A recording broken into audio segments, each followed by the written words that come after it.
Eu até preparei um chazinho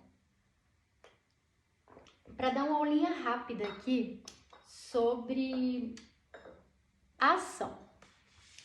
A sociologia é uma disciplina que vai se interessar muito pelo comportamento social, pela ação social que nos leva, enquanto sociedade, a nos movimentarmos.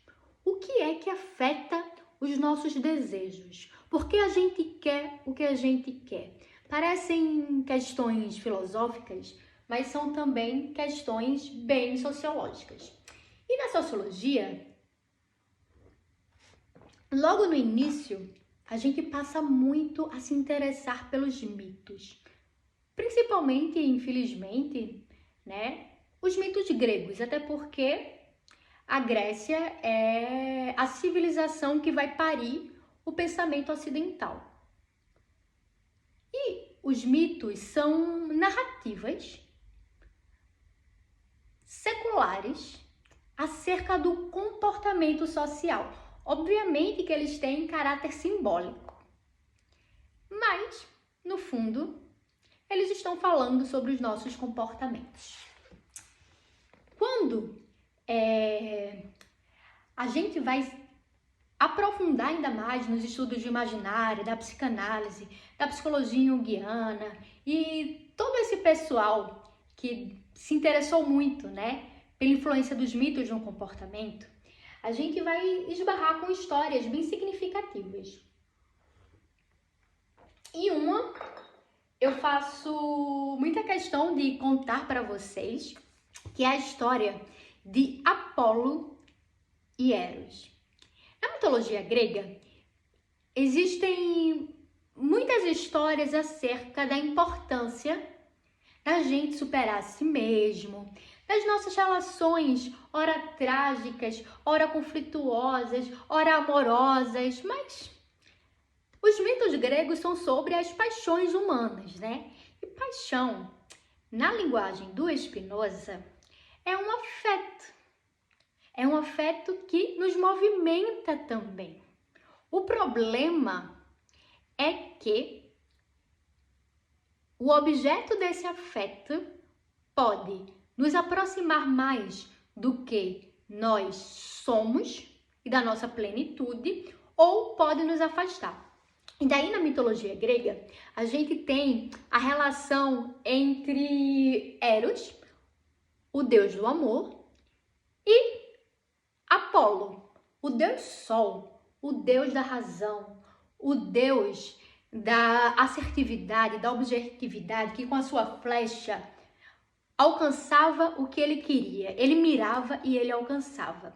Percebem, que a flecha, ela inclusive está presente em inúmeras histórias e inúmeros arquétipos, O caboclo com a sua lança, nos arquétipos da mitologia africana. Então a flecha, que está também presente na mitologia japonesa, na mitologia oriental, no Arjuna, lá do Bhagavad Gita, ela é um símbolo muito importante. Ela é um símbolo atrelado ao foco, à atenção, à capacidade de mirar e acertar o alvo. Que sempre foi também uma discussão presente em diversas civilizações e narradas a partir dos mitos. E olha, sim, nós estamos na pós-modernidade, no sistema patriarcal, capitalista, mas somos seres humanos influenciados por todas essas narrativas. E nós também queremos alcançar os nossos objetivos, os nossos desejos. A questão é, qual é a origem desse desejo? E nessa história entre Eros e Apolo, a gente pode ter, assim, revelações e insights maravilhosos para compreender o nosso próprio comportamento. Apolo, com a sua flecha, sempre racional, sempre assertivo, sempre objetivo, é aquela figura quase que sem afeto, Inclusive, na psicologia junguiana, fala que os homens que são muito influenciados, pelo arquétipo do Apolo, eles têm uma certa dificuldade em lidar com as suas próprias emoções, né? Eles são muito racionais. Inclusive, quando nós vamos falar até sobre o desenvolvimento sociocultural do continente europeu, a gente costuma dizer que o continente europeu é apolíneo, exatamente por isso. Ou seja, recusa o afeto e de forma objetiva mira um alvo, exclui o amor, exclui a paixão, como se nós fôssemos máquinas. Mas, né, esse conto, ele é bem simbólico também. E aí, Apolo e Eros, na história da mitologia grega, eles passam a disputar quem tem a flecha mais rápida, ou seja, quem consegue acertar o alvo primeiro. Ou seja, mais uma vez, como nós conseguimos alcançar os nossos objetivos mais rapidamente. Eros ou Apolo? E Eros, o deus do amor, acerta Apolo com a sua flecha. Rápida, certeira, muito mais rápida do que o deus Sol. E Apolo imediatamente cai apaixonado por Dáfne. Ele não pensa em absolutamente mais nada a não ser a sua paixão por Dáfne. E ele corre atrás de Dáfne, e Dáfne não quer. Inclusive fala com seu pai para punir Apolo, ela tá assim, de saco cheio do Apolo. E essa história é um tanto quanto curiosa. Porque, como tudo na mitologia, os símbolos e o que há por trás desses símbolos são muito importantes de serem interpretados. Primeiro, a gente já aprendeu que a flecha do Eros, a flecha do amor, e a gente não precisa nem utilizar Apolo como exemplo, é só olhar para a nossa própria história pessoal. Quem aqui nunca caiu apaixonado e não tirava a pessoa da cabeça, ficava obcecado pela pessoa, só pensava na pessoa, stalkeava a pessoa na internet o tempo todo, queria falar com a pessoa o tempo todo, tal qual Apolo ficou por Dáfne?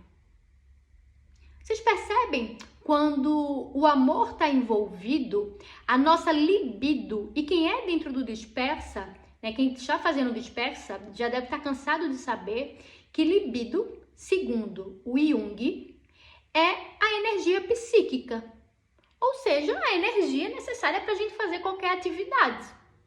E a libido, ela está diretamente relacionada à atenção, onde eu tenho uma atração erótica, porque toda atração é erótica e eu não estou aqui falando necessariamente numa conotação sexual, mas essa atração erótica, né, faz a gente querer possuir o objeto e tomar ele para si, conquistar ele. E é por isso que quando a gente tá apaixonada, a gente faz qualquer coisa, a gente muda até de personalidade. A gente é capaz de fingir um comportamento em nome do amor, é ou não é? Imagina se a gente conseguisse utilizar esta mesma disposição para alcançar os nossos objetivos. Mas, e aí? Como é que eu consigo colocar amor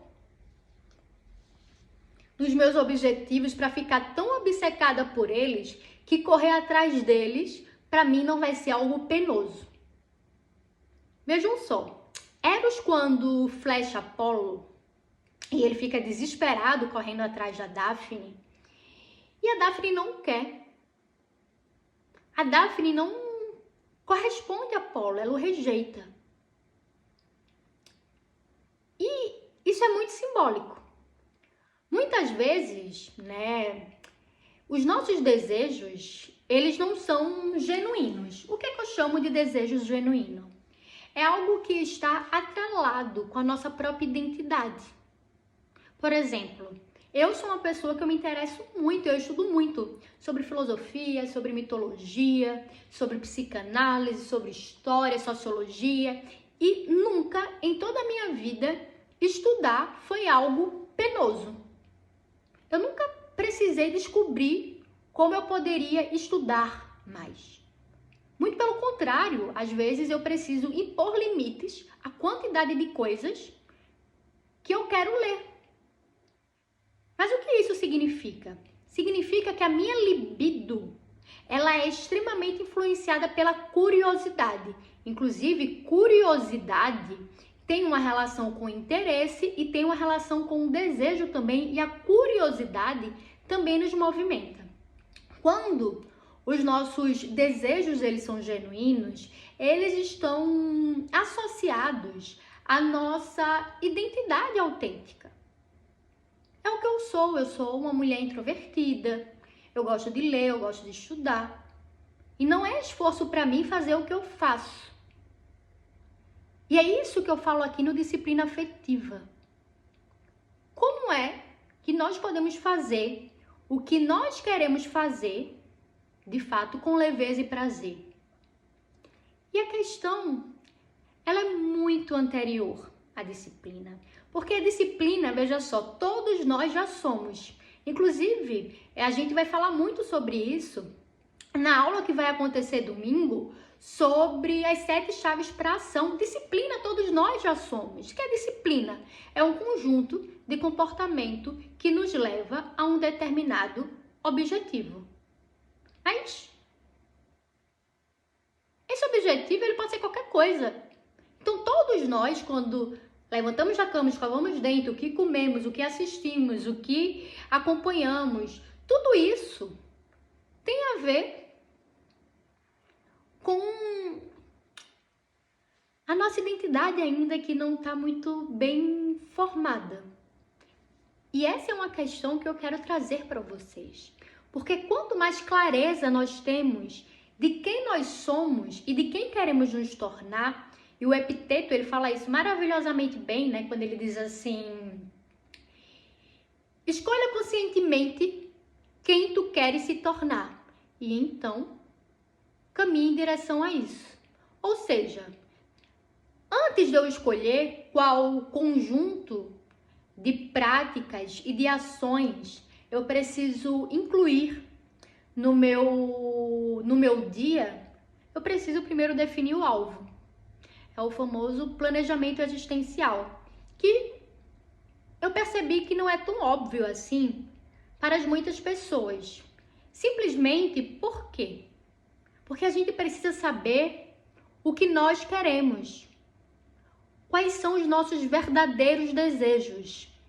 E eu sei, gente, que isso não é tão óbvio assim. Mas existem técnicas para a gente poder investigá-los. É sobre isso também que eu quero falar na aula magna, que acontecerá domingo. Porque quando o nosso desejo ele fica evidente e a gente ama ele, porque nós temos uma tendência a amar tudo aquilo que nos assemelha. Sabe aquela música do Caetano Veloso que diz assim: Narciso sempre acha bonito o que lhe é espelho? A gente é assim. E quando esse desejo está falando sobre algum aspecto do nosso ser, seja algo que nós somos ou quem queremos nos tornar, nós somos flechada por Eros. E essa flecha de Eros vai nos movimentar. O nosso alvo, ele tá claro. E quando o alvo tá claro, a disciplina, que é esse caminho que a seta percorre até atingir o alvo, ela vai ser realizada de forma até muito espontânea e prazerosa. Inclusive, vocês já pesquisaram sobre a definição do prazer? O prazer nada mais é do que um desejo realizado. Então, aprendemos com Eros que, se quisermos ficar obcecados e nos manter em movimento em direção à conquista, né, do que amamos, precisamos ter clareza do que amamos. No entanto, muito cuidado para não nos tornarmos Apolo, buscando um objeto que não nos corresponde, que não está em coerência com aquilo que nós somos. E que quanto mais nós corremos atrás dele, ao invés de alcançar a realização e a plenitude, esse sentimento de felicidade, de estar em coerência com a própria vida, a gente se sente frustrada, rejeitada e no sentimento horrível de vazio interior. Não sejamos Apolo, mas que a gente deixe Eros nos ajudar. Domingo, nos vemos para mergulhar mais e descobrir quais chaves a gente consegue abrir as portas da nossa consciência para caminhar em direção com leveza e prazer do nosso próprio objetivo. Porque no fundo, o que esse objetivo precisa é revelar quem nós de fato somos e a nossa própria potência interior. Então, beijo e vejo vocês domingo.